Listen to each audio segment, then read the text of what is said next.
IG பார்ப்போம், அப்புறம் DSP, அப்புறம் டிஎஸ்பி.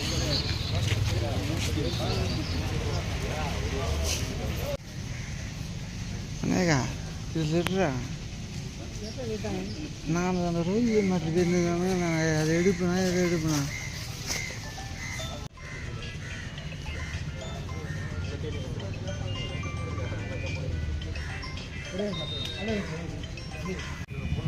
எல்லாம் போட்டோ எல்லாம் எடுத்தா திருவள்ளூரில் போட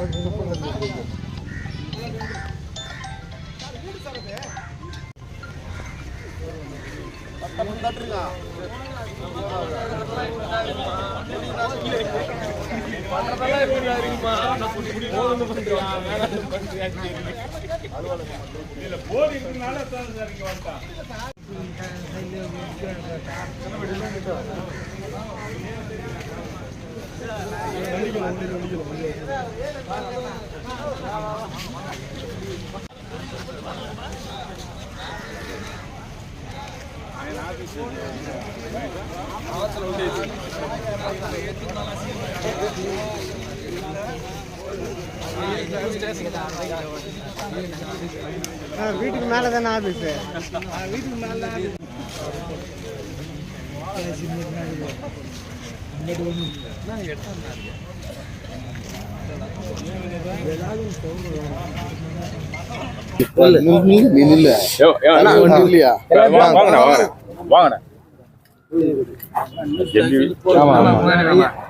ஆரம்பம் நம்ம வந்து இந்த பகுதியில் வந்து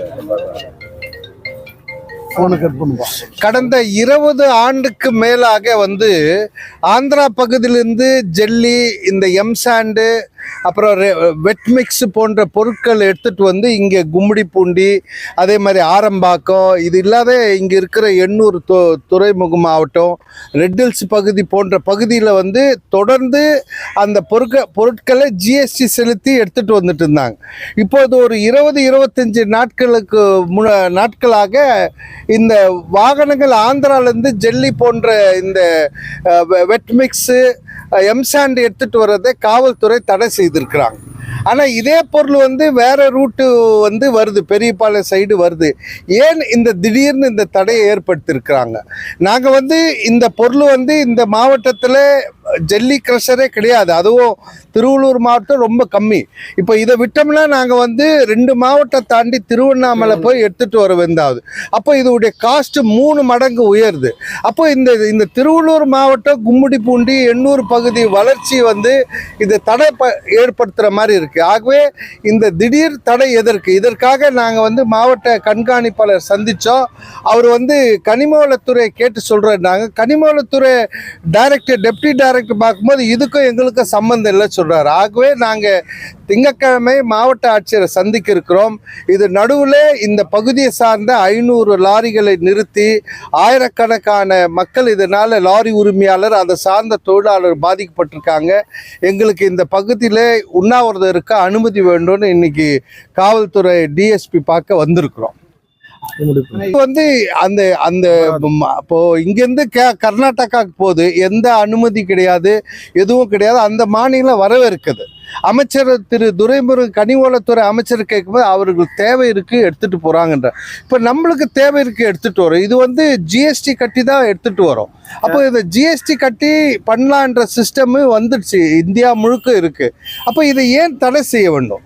இதுக்கான ஏதாவது ஜியோ இருக்கா? இல்லை. அதே மாதிரி கேரளாவுக்கு போயிட்டு இருக்குது, அதுக்கு எந்த தடையும் இல்லை. அரசே வந்து அனுமதிக்குது, அரசே மாவட்ட ஆட்சியரை உத்தரவு போடுறார், 10 வீலில் எடுத்துகிட்டு போங்கன்றார். அந்த மாதிரி சூழ்நிலை இது வந்து நம்ம இங்கே கனிமங்கள் அங்கேருந்து ஜெல்லியை உடைச்சி எடுத்தாருனால இங்கே சுற்றுச்சூழல் பாதிக்க போதா தமிழ்நாட்டில்? இல்லை இங்கே இருக்கிற விவசாயி பாதிக்கப்பட போகிறாங்களா? இல்லை இங்கே இருக்கிற நீராதார கிடப்ப எந்த பாதிப்பும் இல்லை. அடுத்த மாநிலத்திலேருந்து இங்கே எடுத்துகிட்டு வரோம், அந்த மாநிலம் அலோவ் பண்ணுறாங்க, நாங்கள் ஜிஎஸ்டி செலுத்துகிறோம். ஏன் இந்த தடை திடீரென்ற? இதுக்கு தடை செய்ய வேண்டும் என்றால் கனிமவளத்துறை தடை செய்ய வேண்டும், மாவட்ட ஆட்சியர் தடை செய்ய வேண்டும். காவல்துறை திடீரென தடை செய்வது எங்களுக்கு பெருத்த சந்தேகத்தை ஏற்படுத்துது. ஆகவே தான் நாங்கள் காவல்துறை எஸ்பியை சந்தித்து 10 நாள் ஆகுது, இது வரைக்கும் எங்களுக்கு இந்த தடையை நீக்கவில்லை. ஆகவே நாங்கள் இங்கே நிறுத்தி, லாரிகளை நிறுத்தி போராட்டம் செய்ய தயாராகி கொண்டிருக்கிறோம்.